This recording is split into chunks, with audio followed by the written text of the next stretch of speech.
So, again, we have Sarah with us.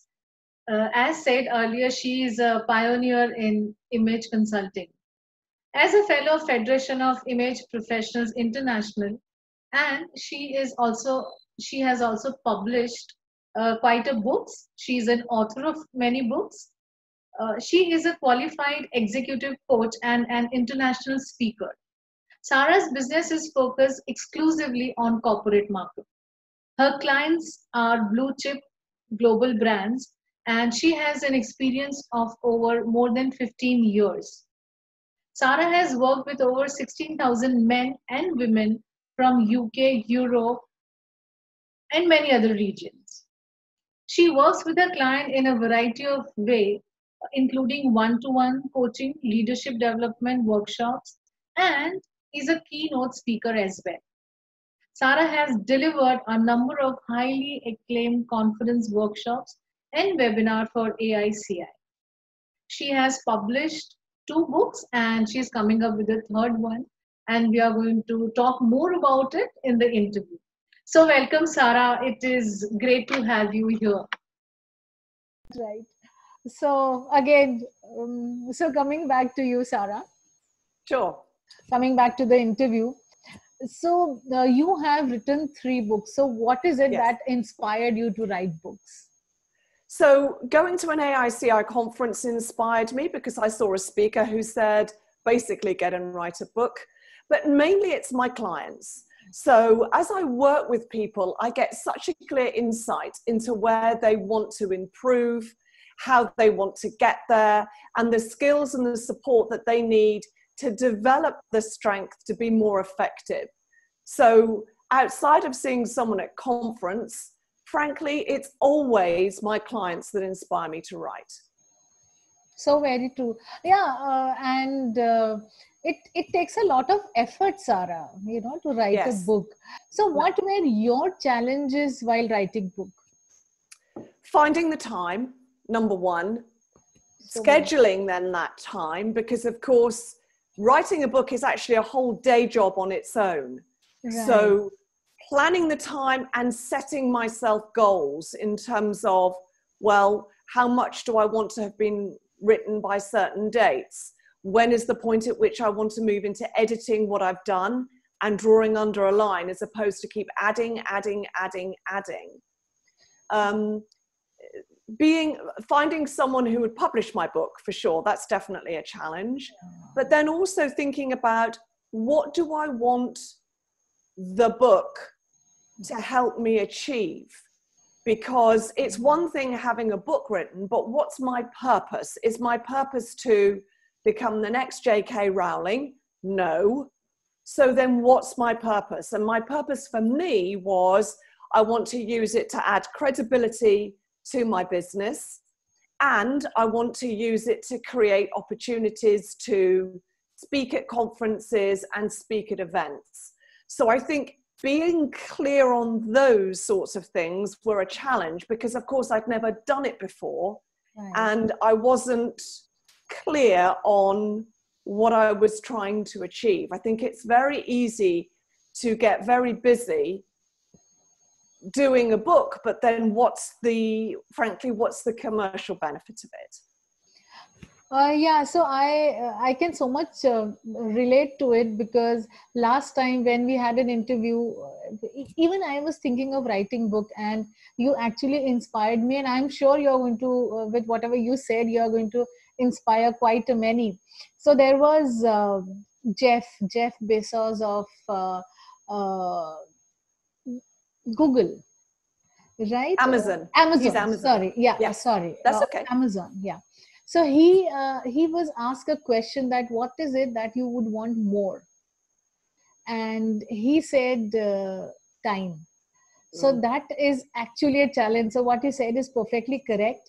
And again, if anyone wants to write, your tip on, you need to be clear with what is it that you want. So that would really help. So Sarah, how did you find out time? So did you freeze a time? Were you able to manage it? Because even I think a lot, but I am not able to find out a time, or people. So there are many people who want to write a book, but actually the biggest problem is the time. So yes, absolutely. yeah. It's a great question. And here is a tip by way of answering that I would definitely offer for the people that watch and listen to this. The first is, find out, when are you at your most creative? You know, when is it really easy? You can just sit and type, when it kind of just flows out of you. Because then is when you need to build time in to do the writing. So for me, what I discovered is that I'm at my most creative early in the morning. Yeah. And we're all resourced very differently. Some people get their energy and their creativity early in the day. Other people get going later in the day. Okay. And what I've really strongly discovered about me is, if I try and write at 6 or 7 o'clock at night, I am so unproductive. I'm tired. You know, I tend to get up really early and I get going really quick, and I get a lot done very early in my day. So what I do is, and what I scheduled to do was, I would give myself 90 minutes and I would say, right, if you're going to get up at 5:36 at the latest and write, I'm done with my writing by 7:30, then I can get going with the rest of my day. If I didn't adopt that discipline and then it gets to 5 or 6 and I've had a busy day and I'm thinking, okay, you know, I'm European, so we tend to eat later in the day. You know, supper will be at 8, 8:30. I'll write now. What I discovered was, I was horrible. You know, I was useless. I would get about a line or maybe 2 lines done in 2 hours. So definitely think about and identify when is your most creative time, and fit your writing around that, because it will be so much quicker and so much more efficient. And don't do it when you know, I'm not inspired, I'm not at my most resourced and energetic, because it's a waste of time. I can very much relate to it, Sarah. Yeah, so even I'm a morning person, and that is the time when I do the most difficult thing which I need to do throughout the day. So Eat That Frog, again, that is a very good book. Absolutely. Which can relate to this. Yeah. Yes. Okay, so moving ahead, Sarah, you are also a storyteller. You have an expertise in telling stories. So why are stories so effective when you tend to speak something, or when there is a public speaker, or when there is an individual who tells stories, or even if in your lecture, people tend to get connected more. So, and Absolutely. it is considered to be a powerful tool. So why so? Why storytelling Why so? is powerful? Yeah. Absolutely. Well, one of the things that really fascinates me is what makes us engage with or pay attention to other people. And what I notice is that when we find people funny or fascinating, the chances are they're a great storyteller. Now, why stories, to your question?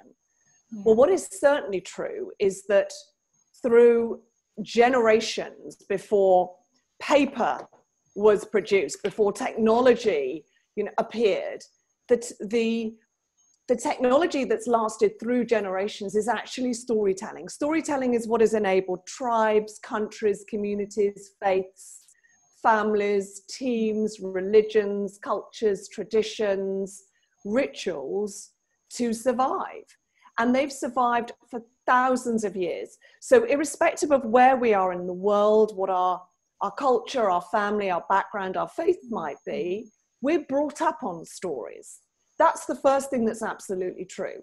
The second thing that is true is that if we think about when we were little, and for those of us that have got small children, we know that one of their most favorite times of day is when we read them a story.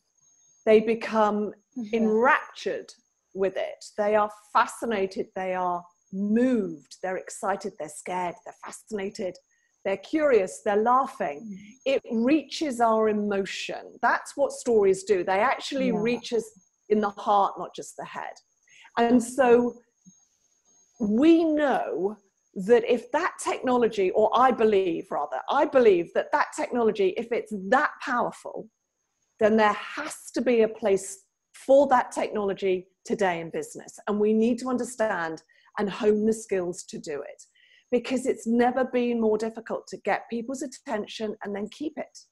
You know, it's never been more difficult to be persuasive, to be engaging, to drive our priorities, to get our decisions approved, to get our projects agreed, to get people to do things for us. So we need to be really good storytellers. And for me, what that means is we create and we communicate messages that are designed to influence other people and inspire them. And that distinction is important, because I could influence you to make a decision, but you might decide, yeah, but I'm not going to act on it until September. So I agree with what you're saying, Sarah, but I'll do it in September. So that's when we need to inspire people to be able to go, do you know what? I'm going to clear my calendar. I'm going to do it now. I'm going to get on with it. Right. So it is that skill of what I call reaching other people, getting through all the noise, the distractions. I'm on my phone, I'm doing emails, I'm not interested, to get people to go, okay, I'm really interested in what you're saying. I agree with what you're saying, or I'm going to make a decision that you want me to, or I'm going to take the action that you want me to. And that's why we need to take these skills and strategies that have been around for centuries and translate them into the everyday business world of influence, which is what all of us and all of our clients are also in the business of. Yes. So again, there are a few things which really touched me. What you said, you know, we get connected with stories because of emotions, and when we want to inspire someone, we can definitely relate it to the incidences that has happened through storytelling. So basically, we can communicate with that.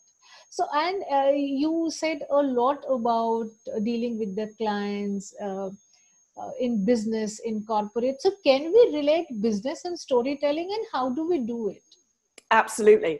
So we completely can make that connection. And that's the first thing that I do. So how is the question? Yeah. So Harvard Business Review talk about one of the challenges with storytelling is that we have to speak to a variety of audiences, whether they are internal or external as a professional, whether they are sophisticated in terms of our area of expertise or whether or not they know nothing, whether they are friendly and open to listening to us, or whether they're skeptical and thinking this is going to be a waste of my time. And what we need to do is we need to influence them. So how do we connect the notion of storytelling to what we need to do in business? Well, how I do it is by saying or talking about things such as the following. Number one, I will ask my clients, I will say, look, how many of you are trying to persuade other people, either inside your organization or outside of it, to do something for you, buy something from you, take action, make a decision, give you an extension on their project, give you some people to work in your team? How many of you are trying to persuade others to align behind what you want? Now, invariably, everyone puts their hand up. Then what I'll say is, how easy is it? And it's very, as a consequence of asking that question, it's very easy to get people to talk about, well, they're not interested, or they don't care, or I can't get a hold of them, or they don't agree, or they don't like my idea, or it's too expensive, or they don't want to do it now. The point is, I'm drawing out from them their current relevant challenges that they've got around being influential. And what I will say is, look, how are we going to get them to move from all of that to what you want? The way we're going to get there is by using an incredibly powerful technology, and that's the technology of storytelling. So I'm making a connection right up front between, here's this thing called storytelling, and this is my role as a professional in business. The other thing that I do, Sapana, which is really important, is I get people right at the beginning to think of current individuals and messages that they are trying to drive inside their organization or outside of it. So it might be, I've got a client that I need to get them to agree to a 5% increase in our fees. Or it might be, I've got a colleague in my business that I need to get them to do something for my team. So it's relevant, current messages. And I get them to identify them immediately. Because after I've talked through some of the concepts behind what makes a really powerful story, what I then do is get them to apply the concepts to their message, so that then they can see and hear how that message starts to shift from blah, blah, blah, which is what I call it, to actually, I'm much more interested in this message now. I'm much more persuaded by what you've got to say. And I think that's so important, so that the audience can immediately apply and see the benefit of what we're talking about around storytelling. True, Sarah. I think this is really going to help all those who are working with corporates. This really makes sense. So the biggest challenge is to create connectivity with people and maybe to pursue them to accept or to understand what we are saying. And as you said, it would really make sense and it would really help. So you are also an image consultant. So how can, and there are many image consultants who will be watching this. So how can we incorporate storytelling into image consulting? Can we do that? Yes, absolutely. So because that's effectively what I have done. So when I first started working with corporates, of course, I went in there, let's take care of the visual. You know, let's get all of this going the way that you would want it to. And what I discovered was, again, back to my point about learning from my clients, once we'd sorted out their visual signature, what they would then come back to me and say is, so what else can you do? So we've got this going, right? What else? And so what I would encourage your viewers and your listeners to think about is, if we're going to attract more business from corporates, I would be talking the language of corporates. So what does that mean? It means that corporates and professionals inside corporates are thinking about their leadership brand. They're thinking about being persuasive as a leader in their business. They're thinking about conveying the values of their business in what they do. So I invite people to think about and start talking about, how can you be more persuasive? How can you be more impactful? How can you be more how can you stand out from the crowd for the right reasons rather than blend in with everyone else for the wrong reasons? How can you get on and get ahead? How can you be heard? How can you step up? So it's all, how do you get more out of your team? How do you drive better results? How do you handle your customers more effectively? How do you manage across a horizontal leadership team? All of these everyday commercial challenges that our clients face, that is the context in which we can say, I can help you with that by being a better influencer, by being even more persuasive on that remote call, by being able to be more effectively heard by your target audience. So it's talk their language, don't talk our language. So our clients are not sat there thinking, do you know what I need? I really need a color analysis. There is no client thinking that in corporates, not one. You know, there's no client thinking, well, we're all probably thinking, certainly in the UK, I definitely need to get my hair cut and colored. But people aren't thinking, do you know, should I change this top? I'm not quite sure. But what people are thinking about is, how do I be more persuasive? How do I stand out? How do I get people to take me seriously? Because I'm a young manager and I'm dealing with people who might be a different generation. So we have to talk their language and not talk our language. I think that's so key, because otherwise our potential target audience will think, I don't need that. That's not for me. Whereas actual fact, they really, really do. Yes, and I think that can be very easily done with storytelling. So telling them what you are saying as per the audience, basically, or as per what they want is what how effectively you say that. Also, I would want to ask you now, so what are the elements of good storytelling? So if you want to be a good storyteller, what can you give us certain tips for that? Absolutely. So the first thing that I would say, if I want to be a good storyteller, that I would suggest we do is think about, what do I want to achieve? What is my goal in telling this story?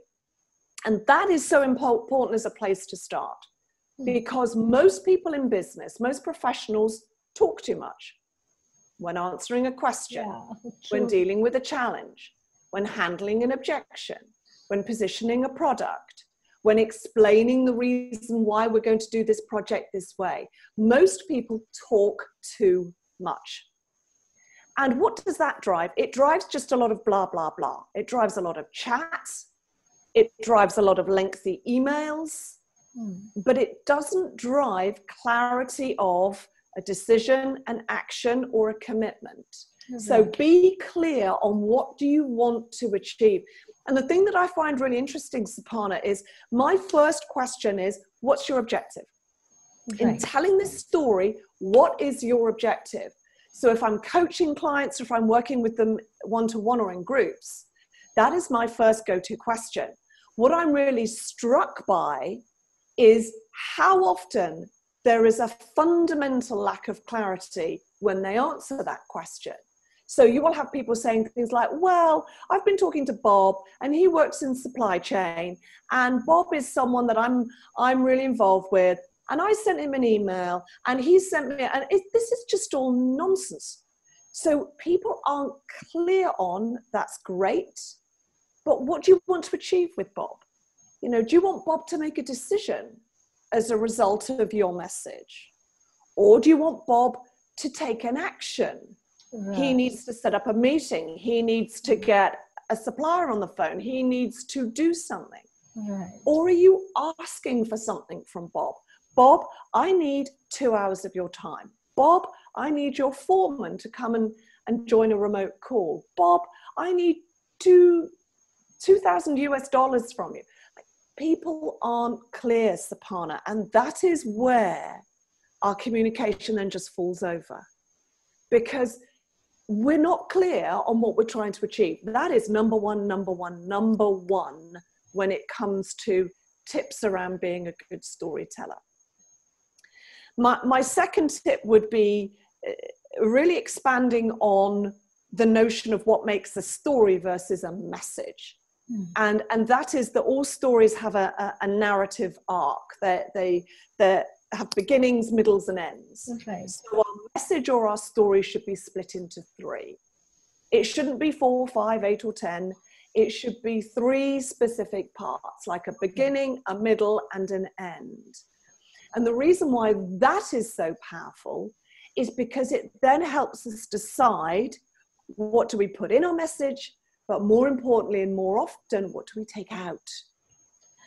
Because my third point that I would offer in terms of a tip at this stage is that most people put in too much detail. It's too lengthy. Their commentary is too long. And so as a result, I'm not listening. I've gone onto my phone. I'm starting to zone out. I'm doing some emails. I'm ignoring you. And I'm doing that not because I'm rude. It's because you've been talking for too long. So, sorry, what was that? So I would give those 3 big tips as a place to start. And Sapana, what I would say is this, and this is so important to keep reiterating. The theory of being a good storyteller is easy to understand. It's not difficult. But the doing it, that's the really, really, really tough bit. And my clients will sit there and go, yeah, okay, great. And I'm like, okay, you're up, let's hear it. And it's amazing how lengthy, how too detailed, how unstructured their stories are. So I know there was length in that answer, but I wanted to make sure you've got at least 3 really clear tips around how we can help our clients be much better storytellers. Yes, so these tips were really, really very good. I can so much relate with it. And it is so truly said that it is easier to speak for 2 hours, but difficult to speak for 20 minutes, right? So when we want to cut short the message, it really becomes difficult how to cut it short.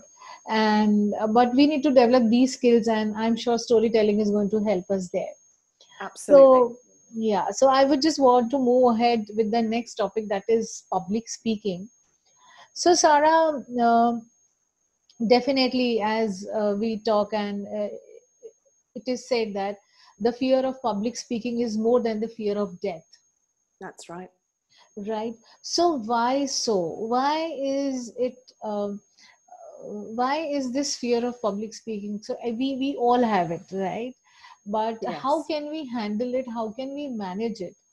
Yes. So, Well, I think if I start with the why, first of all, in your question, I think the reason why is because my expression is whenever you open your mouth and speak in public, you're a public speaker. right. So as we have this conversation, Sapana, I'm really keen to stress that this is not about talking about when we're on a podium in front of an audience of 200 people, or when we're on a Zoom call with 2,000 people dialing in. Okay. It's the same whether we're talking to one person or we're talking to many. And that's the first thing to say. Why is it such a difficult thing for us as human beings? Well, what I think is the reason why is because it means we're vulnerable. In other words, it means that we have the eyes and the ears of our audience paying attention to us. Right. And the so what from that is, by definition, as human beings, as all human beings, we are judgmental. It's a survival mechanism. We need to decide when someone is talking, are you metaphorically going to damage me, show me up? It goes back to the days when we lived in caves. You know, are you a friend or are you a foe? Are you a threat or are you a help? So we are wired as human beings. It doesn't matter how much we are and believe that we are inclusive and we welcome and embrace our fellow person. We are wired to kind of go, yeah, do I agree? I'm not really sure. So every time we start speaking, we are putting ourselves up for being judged. True. And I think that's why it creates such a challenge for us, because we just don't want to, you know, it creates that vulnerability. So that's the why. I think then to the what and the how, as I always say, it's about practice and it's about breaking it down. So the very first skill within the concept of public speaking that I really invite people to work on is slowing down. So most people speak too quickly. Right. And when you add to that the notion of a sense of anxiety because I'm talking to you or I'm talking to many and I'm worried that you'll judge me and that you'll think I'm stupid, we tend to go really fast and speed up and people don't know what we're saying, blah, blah, blah, blah, blah. So before you know it, we've all started to speed up. So the very first area that I work on is encouraging people to slow down. Right. People tend to judge us Yes. when we speak in public. So it would be as, just giving an example, when we are sitting between friends, we are ourselves and we speak whatever we like. But the moment someone asks you to just go and stand in front of those friends and speak, you know, that anxiety and that nervousness comes up. Absolutely. Because when you are standing there, people tend to judge you. So very much true. But now I would want you to give us certain tips. How can we work on that? So as you said before, the first is to slow down. By speaking slowly, I am able to connect more with people, number one. And speaking slowly helps you think between the lines. Absolutely. Which makes more sense. It definitely does. Yes. Yes. So I would definitely say no to that. And I think that what's so important is, as you're saying and alluding to, those pauses or breaks so that people can reflect and assimilate everything that you've said to understand it. I think they are essential. Right. So coming down to another tip. So that was the first one, which I think is really very necessary. What other? Absolutely. I think the second tip that I would offer, Sapana, is I would set, I'm a big goal-oriented person, because when it comes to developing skills, we need to break it down. We can't just go, oh, I want to be a good public speaker. That's not helpful. That's big, that's complex. We need to break it down into a series of smaller goals. So the first thing that I would say, or the next thing rather I would say, is I would identify specific opportunities, maybe in conversations with a friend, even conversation around your, eating supper, to say for the next 5 minutes, I'm going to focus on slowing down slightly. So this notion of starting to build muscle strength in everyday situations that aren't stressful. Wow. Because the thing about all of these skills is it's muscle memory. The only reason why we speed up when we think we're speaking in public is because we've learned, we have a muscle memory that says, ooh, when I feel like this, I speed up and talk really fast. Whereas actually, we need to start building a different muscle memory. So that means practicing every day for very short periods of time, each of the strategies around being an effective public speaker. Because then what you are learning and what your body and your mind and your emotional system is learning is it's learning a new memory. Right. So that then they work together. I always say, Sapana, that we've got 3 systems at play as human beings. We have our intellectual system, which is thinking about what I want to say. We have our physical system, which is what we're doing with our arms and legs, our head, our eyes, our body. And then we have our emotional system. And it is our emotional system. It's the beating heart, it's the sweaty palms, it's the shaking of the knees, it's the bouncing of the leg that's really out of line when we are nervous in a public environment. It's adrenaline, it's noradrenaline running around our body going, hey, Sapana, be good now, be good. But actually what it does is it acts in a very unhelpful way because it makes us speed up and talk really quickly. So we have to start bringing those 3 back into line by focusing on slowing down. And then the emotional system catches up and realizes it's okay. Right, definitely. I'm sure these tips that you have given is going to help a lot for all those who are watching down, because as I said, this is one of the biggest fear. And to me, like, people come to me especially for this, that they want to build up confidence, they want to speak into public. There are so many who want to be motivator, who want to speak in public, but then there are certain things that pulls them back, and this can be a good startup for them. So we can say it here, or I was just going to talk about the remote presence. So how can we be good when we are speaking online, because now everything is online? So how can we speak good, or how can we present ourselves better or look more confident when we are online? Absolutely. So I would start with getting what I would call the essentials right. So in my 3rd book that's just about to come out, I talk about the A, B, C, D, E. So the A is the appearance, the B is the body language, the C is the communication, the D is deportment, or how you use your body to reinforce what you're saying, and the E is eye contact. So number 1, Sapana, is that I would encourage people to learn, where are you supposed to look? Because where you're supposed to look is at the camera. You're not supposed to look here, because here I'm now looking at you on my screen, but I'm looking at it here to model to you as the viewer that I don't look like I'm looking at you. But when I look up at the camera, the light, now I do. So the first place, and the vast majority of people don't get this right, that I would invite people to really focus on working on is actually eye contact. And the reason why this is so important is because if you think about it, if we were in the same room, where would we be looking at each other on a regular basis? We'd be looking at each other eyeball to eyeball. But actually in the remote environment, that is impossible to do. In other words, for me to look like I'm looking at you, I actually have to look at my camera.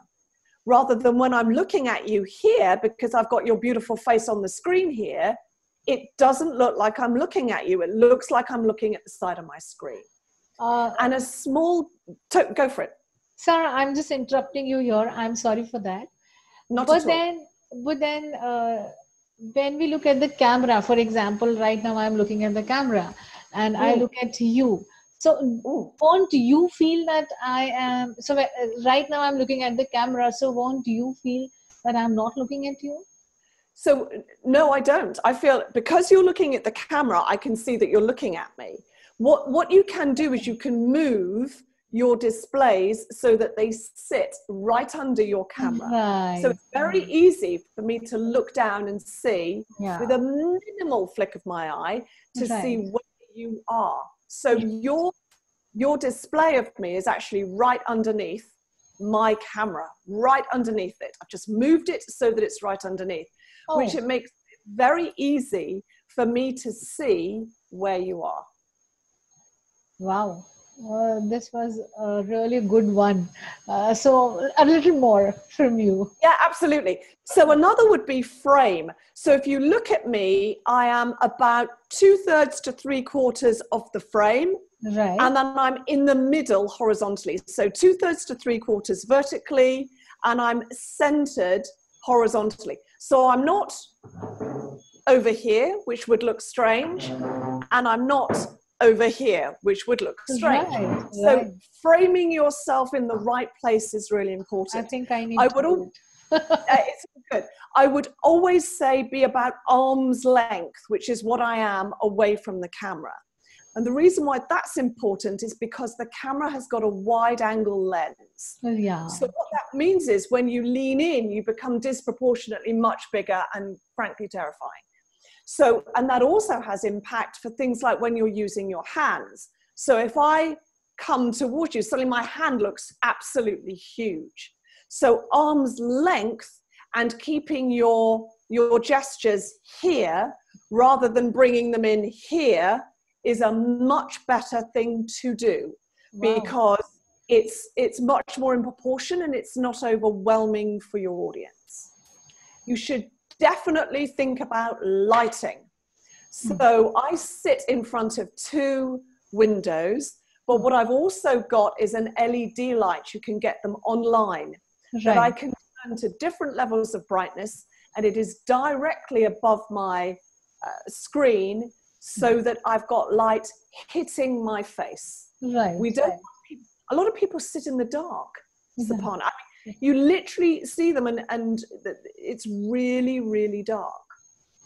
And what you need to be is at horizontal level. You don't want to be looking down into your camera. And the easiest way to demonstrate why that's not a good idea is to get your viewers and listeners to put their camera into selfie mode and then just look down into it. You will see why that's not a good idea. Equally, you don't want it high up either, because actually people are looking up your nose, which is not a good idea either. So these are some fundamentals that I would suggest are really important just to get right to start with. And trust me, that alone will add a lot of value for clients, because I'm sure in your part of the world, the same as our part of the world, politicians, everyone's operating online, and there are endless examples of people not doing this well. So those would be places to start. I'd say that. Yeah, and these tips were amazing, Sarah. So every time I used to have a conversation with you, I used to wonder, how do you look so perfect? And I think even the background plays a very big role in... You are so right, Sapana, it does. The background is actually the B in my model, and I think I called it body language earlier, so please forgive me. Yeah. We have loads of examples on Twitter that show the do's and the do nots with background. You are absolutely right. Background is really important. Now, I'm a big believer in authenticity. So this is my office and you get to see it for what it exactly is. Some people put on virtual backgrounds. Right. I'm challenging people around that because dependent on the quality of your internet connection, a virtual background can start to break up, first of all. So you get bits of green or blue light breaking through on your background, which can be distracting. That would be the first thing. Okay. The second thing that I would say is if I put a background of New York City or Paris or the Rocky Mountains behind me, my challenge with that, or a beach, my challenge with that is that I want people really looking at me. I don't want people looking at a really lovely view of a beach or a really lovely view of a mountain. Sure. So I, as a personal preference, when I'm working with clients, what I say is make it real, because that's what people will buy into. Don't curate it artificially. It's your background. Make sure it's not distracting. And we've had some really funny instances in the UK of politicians who've had some, how shall I describe it? Interesting art or interesting photographs on the wall behind them, and they didn't realize that the world could see it. Let me put it like that. Right. So, you know, yes, I'm a big reader. You know, I believe passionately in being well researched and being able to credential what I say. So I'm fine that you can see my books behind me, because I actually use them all the time. So I think it's important that your background is authentic, that it reflects who you are, whilst at the same time, and aligns with your brand, whilst at the same time isn't sufficiently distracting, because then what people become absorbed by is the background rather than the person. Right. So the focal area changes from you to the background. Absolutely. Yes. Great. So coming up, I'll just take this topic ahead as to what exactly is remote presence. It's the ability to reach people through your communication, irrespective of the media you're using, irrespective of the platform you're operating from. It's the ability to both persuade, challenge, and contribute in a remote setting, irrespective of your audience, irrespective of your topic. It's the ability to be influential. And that is how I would describe remote presence. Okay, so remote presence for me is the ability to communicate, challenge, and contribute effectively in a remote environment, irrespective of the topic, irrespective of the audience, the technology, or the platform. It's the ability to reach people and be persuasive.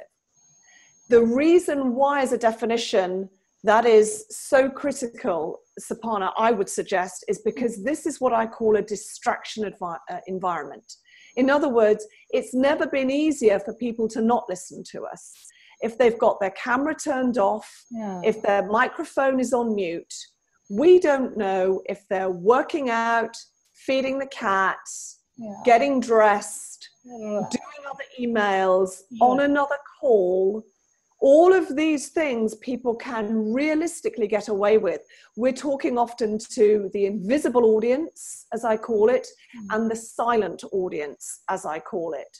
So we really need a set of influencing skills that captures the audience's attention like never before. This is so truly said. So generally when people tend to have meetings on Zoom or online meeting, this is what happens, you know. They are either on their mobile or doing whatever interests them.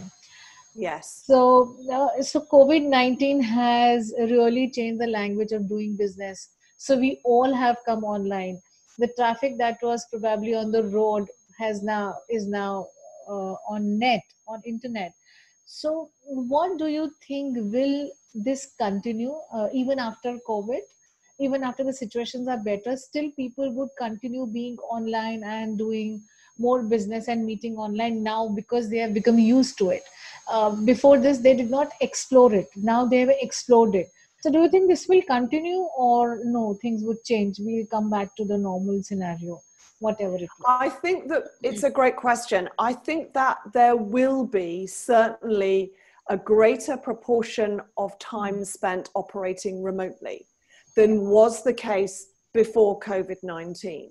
I definitely do think there'll be, in certain environments, a real appetite to still have that face-to-face interaction, whether it's in the context of professionals that are looking to manage their relationships and sell their products and services, or whether it's in the context of organizations still wanting to create an opportunity for people to meet in person. So I think there will be undoubtedly a desire for people to want to some extent, get back to the office and get back to the new normal, but it cannot and it will not be the same as it was before. So that means that all organizations need our help to ensure that their teams, their leaders, their managers have got a better set of communication skills, because this is a very different environment if I'm looking to try and sell something to you than when you and I are in the same room face to face. We have the challenges of technology to deal with. We have distance in terms of those pockets and packets of sound coming down the line. It's a different rapport. I'm going to need different skills to get you talking and get you engaged. So it is so key that we support corporations, professionals across a wide range of capabilities and roles to be much more persuasive, because they don't know how to do this, and they don't know how to do this well. And just because now we are talking down the line doesn't mean I'm influential in the same way that I am when we're face to face. I'm not. And I need, if I'm the person trying to sell to you or manage the client relationship, goodness me, I need a much different and much better set of influencing skills and tools than when we're in the room face to face, because it's so much more difficult. Yeah, true. That is definitely a challenge. So we keep on finding ways how to engage our audience while we are online, you know. And Absolutely. one thing again, which people need to take care of, is their grooming part when they are online. Ugh.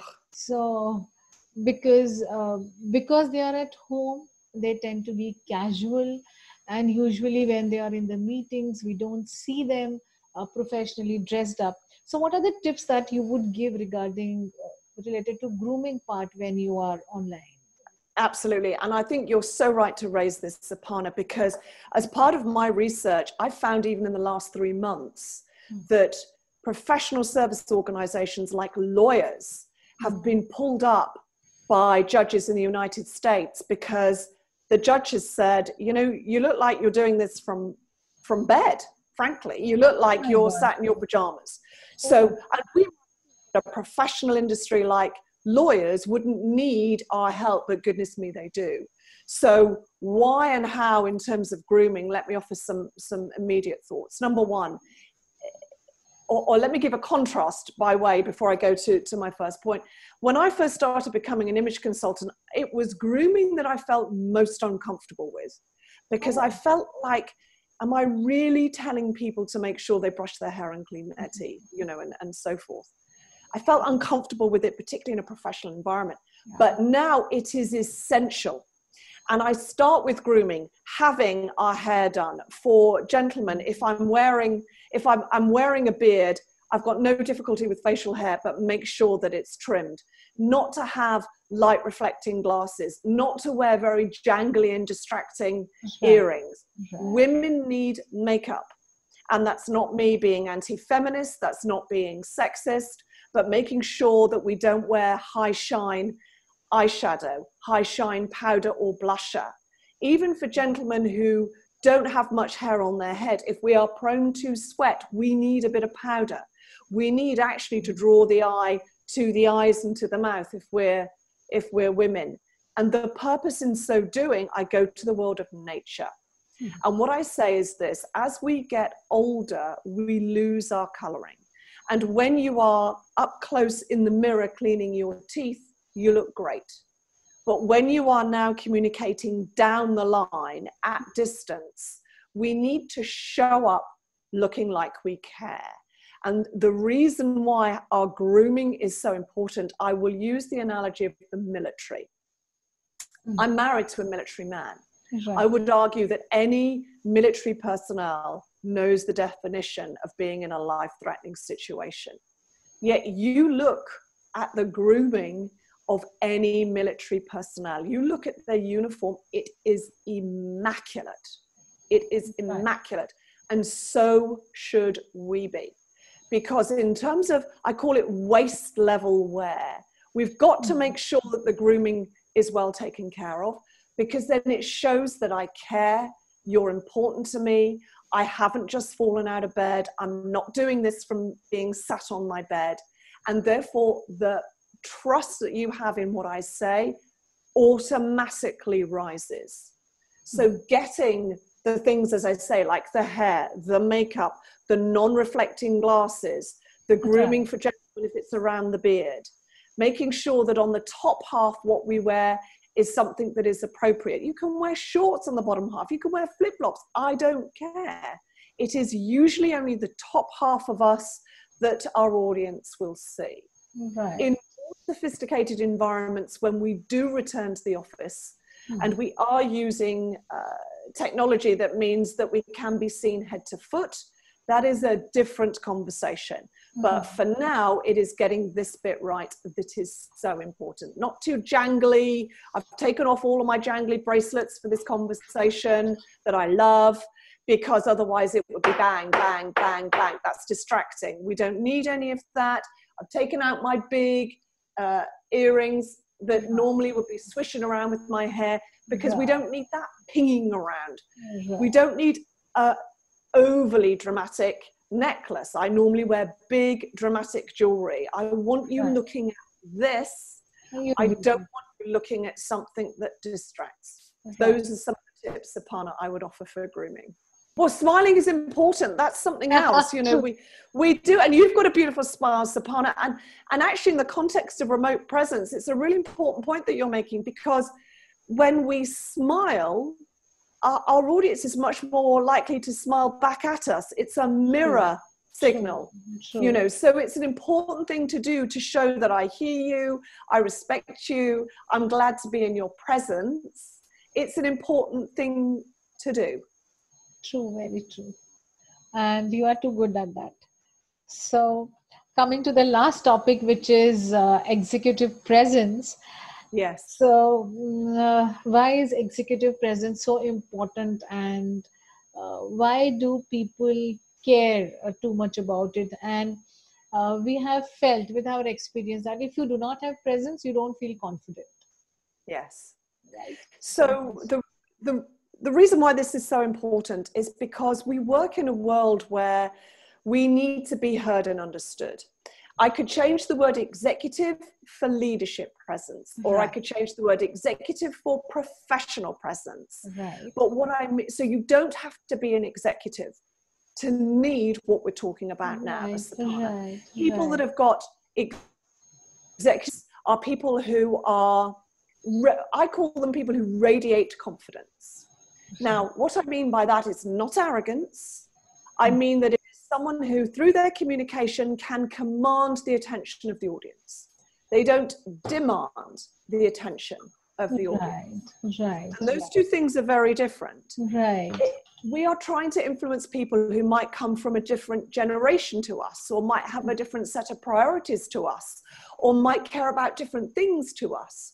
So we've got to come across as authoritative, credible, humble, authentic, acting in the service of others. So even when I'm asking you, I'm trying to persuade you to do something for me, or give me some money or some time or some of your people, I need to be able to convey it in a way that says, I'm acting in the service of what's right for our company, or for your team, or for you. And if we communicate and convey through our presence this magical combination, we are more likely to be believed. We're more likely to have people align with our opinion. We will attract people more readily because they'll think she looks like and sounds like someone who knows what they're talking about, or he looks like and he sounds like someone who's got the right idea. And it is having that presence and the confidence to say, you know, I don't know. And I think in these COVID-19 times, people have got real presence, are people who are comfortable with saying, I don't have all the answers. I don't know what we're going to do next, rather than assume that we all know all the answers, because how could we possibly as we move through these extraordinary times? I think it's those sorts of things that mean we are more likely for the audience to want to keep listening to what we say, consider what we say, and be influenced by what we say. Very true, whatever you have said. And at times people don't believe it, but once they start believing it and once they start experiencing it, they can see the change. Absolutely. So again, coming to the question which I feel is really, really important, is there are few people who are blessed with good looks. And then there are few who are not. Yes. So do you think that those who are not need to work a little harder to be visible? Do you think that? So what you're alluding to there, I think it's another great question, Sapana. What you're alluding to there is bias. There is bias everywhere. There's bias between the genders, men versus women. There's bias between the generations, older versus younger. There's bias between cultures. There's bias between people who might be perceived as good looking and people who might be perceived as not quite as good looking. So I think that for all of us, irrespective of what we might perceive about our own physical appearance, I think there are some really important things to say here. Number one, we owe it to ourselves to invest in making the most of our appearance. Now, that is not from a sexual attraction perspective, that is not from a vanity perspective, that is entirely from I respect myself enough to take care of myself, whether that's in terms of my haircut or getting the right shaped glasses that suit my face or changing my lipstick because it makes me look tired and ill. I think that's about being respectful to ourselves and demonstrating self-care of ourselves. So I really want to labor that. I think it's good for mental health.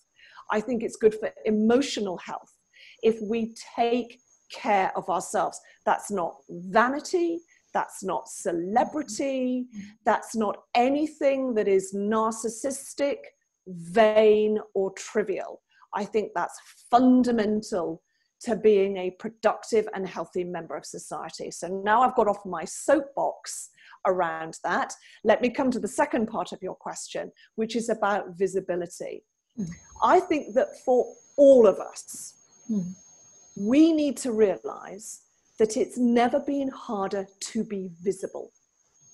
What do I mean by that? Well, we've been doing this in a remote environment, and I alluded to that earlier. It's easy for people to have their cameras off. No, turn them on. It's easy for people to dial into meetings and not say anything. No, prepare and make a useful contribution. In other words, decisions get made by people who show up and contribute. That means be visible. Now, don't be visible just for the sake of it.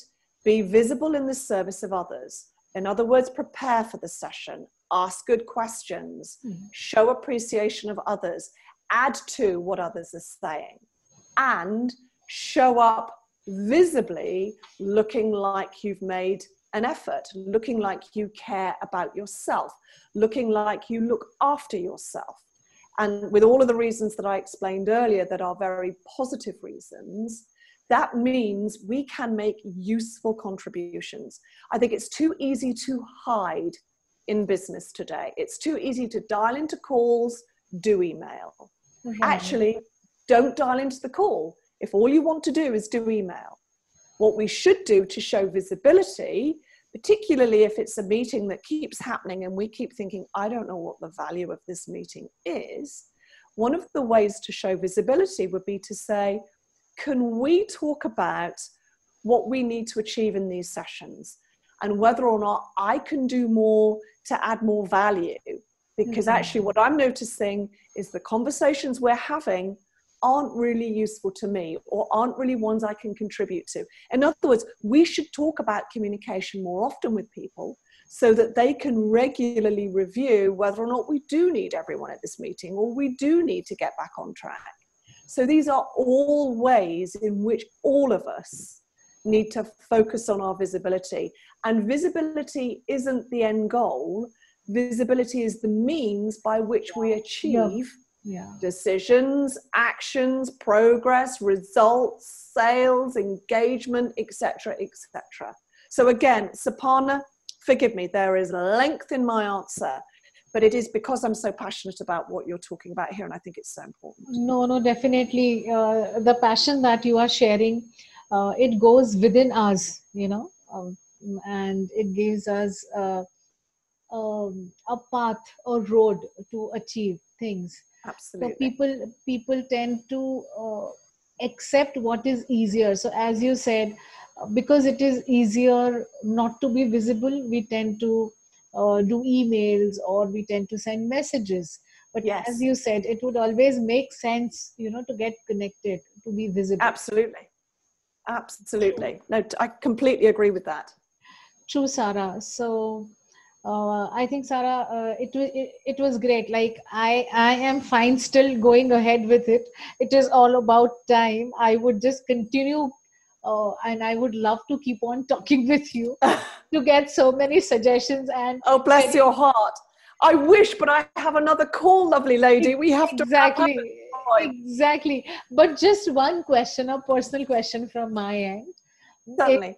You have actually inspired. So when I met you first, and when you said you are an author, you actually inspired me to write a book. And I would just want you to say that I have started writing a book on fabulous the new normal at workplace. So that is related to Corona. Well done, you. Brilliant. Thank you so much.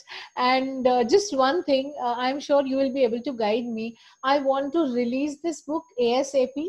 So I'll finish the book by the end of July because it would make more sense now as per the situation. So how do I publish it in a better way, or how can I publish it faster? So I would go to, you can self-publish. That would be the quickest way to do it. So if you research, and I'll more than happily give you the organization that I use, who are Worldwide Printing, but you can self-publish and you can get it published very, very quickly. You don't, if you try and go through a publishing house, Suparna, that could take 2 years. Yeah, true. Definitely self-publish would be what I would say. Okay, great. So I'll just check more about it because writing book is my forte, but then how to go about it, I never knew how to do it. Well, so absolutely. I'd be more than happy to, we can stay connected. I'd be more than happy to help you with that. I have to beg your forgiveness because I do have another call. Yes, please. I'd love to know how you're going to use the material, link me, all of that kind of stuff. Could we follow up on that after today? Yes, please. And if you could guide me, it would be really, really great. Of course. Yeah. My pleasure. So great, Sarah. It was great having you here at the interview. My pleasure. And mind well, I'm keep on going to disturb you. So I'll keep on Not at all. contacting you for Not at all. guidance. Right. My pleasure. Thank you, Sarah. Thank you, Suparna. Stay well, lovely lady, and have a good rest of your day. Thank you. Bye-bye. Bye.